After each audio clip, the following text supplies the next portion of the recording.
Claire ne comprenait pas pourquoi elle avait changé. Avant lui, elle riait plus, elle dormait mieux, elle avait des amis. Mais depuis qu'il était entré dans sa vie, elle se sentait floue, comme si elle avait été doucement effacée. Pas avec des cris, pas avec de la violence, juste avec des mots, des regards, des silences. Ce que Claire ne savait pas, c'est qu'elle vivait sous l'influence d'un narcissique. Et elle n'était pas la seule. Tu veux savoir si tu vis la même chose? Écoute bien ce qui suit. Pas avec ta tête, avec ton cœur. Et si une phrase te fait mal, écris-la en commentaire. C'est peut-être là que commence ta libération. Signe numéro 1. Ils inversent la réalité. Et tu finis par douter de toi. Julien disait à sa copine Amélie, « Tu dramatises tout. » Pourtant, c'est lui qui disparaissait 3 jours sans prévenir. C'est lui qui la rabaissait en public. Mais à force, Amélie s'excusait, même quand elle ne faisait rien. C'est ça le piège. Tu finis par croire que le problème c'est toi. Tu as vécu ça? Écris « oui » en commentaire. Tu n'es pas seul. Signe numéro 2, il t'isole, mais subtilement. Tes amis ne t'apportent rien, lui disait-il. Ta famille est trop toxique. Et au début, Claire croyait qu'il la protégeait. En vérité, il la séparait. Un narcissique sait que plus tu es seul, plus tu es contrôlable. Et le pire, tu crois que c'est toi qui fais ses choix. Signe numéro 3, il te donne juste assez pour que tu restes.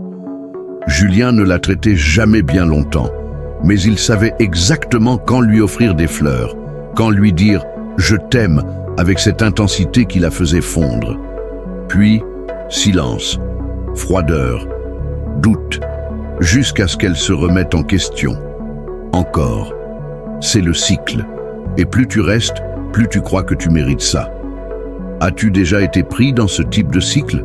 Partage ton histoire en commentaire. Tu n'imagines pas combien de gens vont se reconnaître en te lisant. Signe numéro 4, ils parlent souvent d'eux, mais n'écoutent jamais vraiment. Un jour, Claire a pleuré. Il l'a regardé, puis a dit « Tu sais ce que j'ai vécu, moi ?» Et il a enchaîné sur ses douleurs à lui, toujours lui. Dans une relation saine, on partage l'espace. Avec un narcissique, tu es là pour briller sur sa scène, pas pour exister. Signe numéro 5. Ils font de toi la cause de tout ce qui va mal. Si je m'énerve, c'est parce que tu me pousses. Si je t'ignore, c'est que tu es trop collante. Julien inversait tout. Et Claire finissait par s'excuser pour sa propre douleur. C'est ça, la manipulation. On t'éloigne de ton propre ressenti. Tu ne sais plus ce qui est vrai. Tu veux savoir si tu as été manipulé? Écris « manipulé » en commentaire. Signe numéro 6. Ils détruisent ta confiance, puis te reprochent ton insécurité. Tu me surveilles trop. Tu poses trop de questions. Mais c'est lui qui flirtait avec d'autres, qui la rendait parano, et une fois qu'elle devenait méfiante, il l'accusait de le priver de liberté. C'est un jeu dangereux, et tu perds toujours. Signe numéro 7. Quand tu commences à guérir, ils reviennent. Claire avait coupé contact pendant 3 semaines, et un soir, il est revenu avec un message. « Tu me manques, j'ai changé. » Et pendant 1 heure, elle a cru. Elle a pleuré, elle a répondu, puis le même silence, la même douleur. Les narcissiques ne supportent pas qu'on leur échappe, alors ils reviennent, pas par amour, par ego. Tu reconnais quelqu'un dans tout ça? Écris son prénom en commentaire, et si tu n'oses pas, écris juste « Je me reconnais ». Ce sera déjà un pas immense. Élise pensait que Marc était l'homme le plus gentil du monde. Il ouvrait la porte, il cuisinait, il écrivait des messages adorables, mais petit à petit, elle a arrêté de parler, de penser, de sortir, tout en gardant le sourire. Parce que Marc ne frappait pas. Il aimait fort. Et quand elle doutait, il lui rappelait tout ce qu'il avait fait pour elle. Voilà pourquoi c'est si difficile de partir. Tu ne pars pas d'un monstre, tu pars de quelqu'un que tout le monde admire. Ils sont experts pour créer une image parfaite. Thomas était adoré de tous, charismatique, engagé. Il aidait même des associations. Mais chez lui, il réduisait Sophie au silence. Il l'appelait folle quand elle pleurait. Mais à l'extérieur, tout le monde disait « Elle a de la chance ». Ce que tu vis n'a pas besoin d'être validé pour être vrai. Et si personne ne te croit, écoute-toi quand même. Il crée des dettes émotionnelles.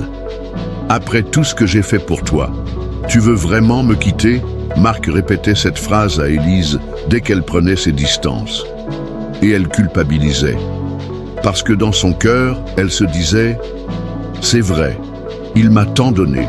Mais ce qu'il donnait, c'était pour acheter du silence. Pas pour aimer. Tu t'es déjà senti, en dette dans une relation? Écris oui si ça résonne. Ils alternent entre idéalisation et mépris.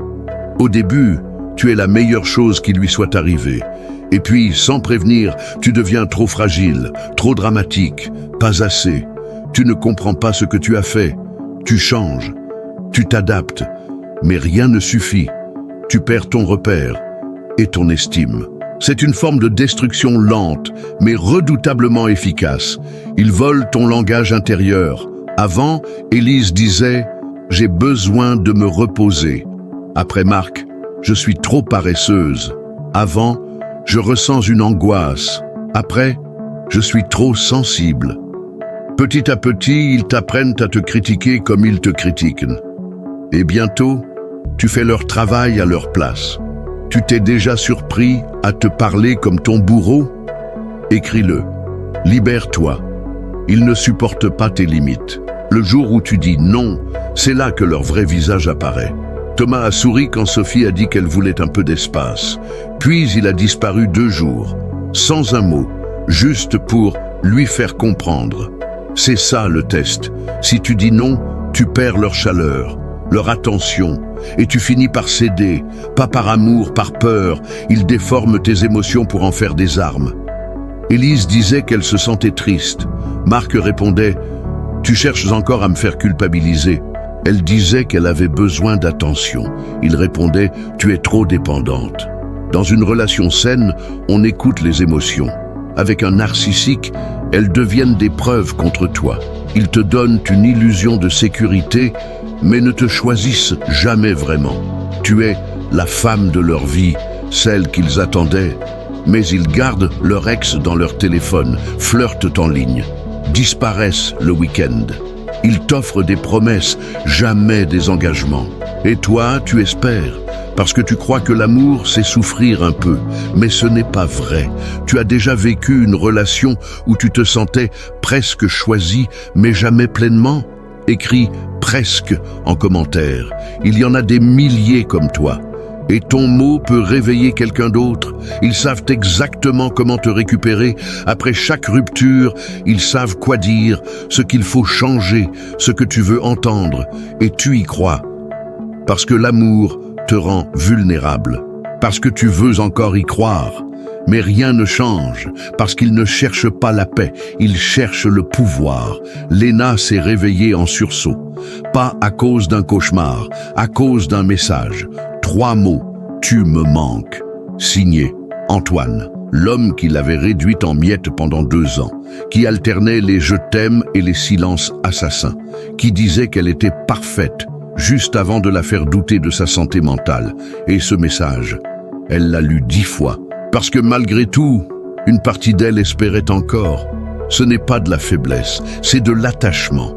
Et c'est là que le piège se referme. Les narcissiques reviennent toujours quand tu commences à aller mieux. Ils sentent que tu te reconstruis, que tu reprends des forces. Et ils reviennent, pas pour réparer, pour reprendre ce qu'ils croient leur appartenir. Ton attention, ton énergie, ton amour. Et tu doutes. Parce que l'espoir est une drogue. Ils inversent la culpabilité avec une précision chirurgicale. Antoine a dit à Léna, « Tu m'as blessé en me bloquant, tu n'as même pas essayé de me comprendre. » Et soudain, c'est elle qui s'excusait, comme si elle avait fait du mal à son bourreau. Leurs mots sont des miroirs déformants, et tu te perds dans ton propre reflet. Ils savent faire pleurer, sans jamais verser une larme. Camille a supplié, crié, pleuré. Thomas, lui, restait froid. Il disait « Tu vois pourquoi je ne peux pas te faire confiance ?» Et dans sa tête, Camille se demandait « Suis-je vraiment instable ?» C'est ça le renversement. Tu te bats pour prouver que tu mérites d'être aimé. Tu t'es déjà senti comme ça? Comme si tu devais justifier ton existence. Écris « J'ai vécu ça ». Tu n'as pas idée de combien de personnes vont lire et pleurer avec toi. Ils détestent quand tu trouves ta lumière. Quand tu commences à t'aimer, à t'affirmer, à dire non, ils deviennent agressifs ou absents parce que tu ne nourris plus leur vide, parce que tu n'es plus malléable, tu redeviens toi. Et pour eux, c'est inacceptable. Ils te font croire que sans eux, tu n'es rien. Antoine répétait « Personne ne t'aimera comme moi ».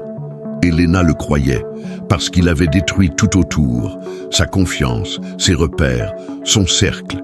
Il était devenu son seul miroir, et dans ce miroir, elle ne valait rien. Mais la vérité, c'est que sans eux, tu redeviens tout.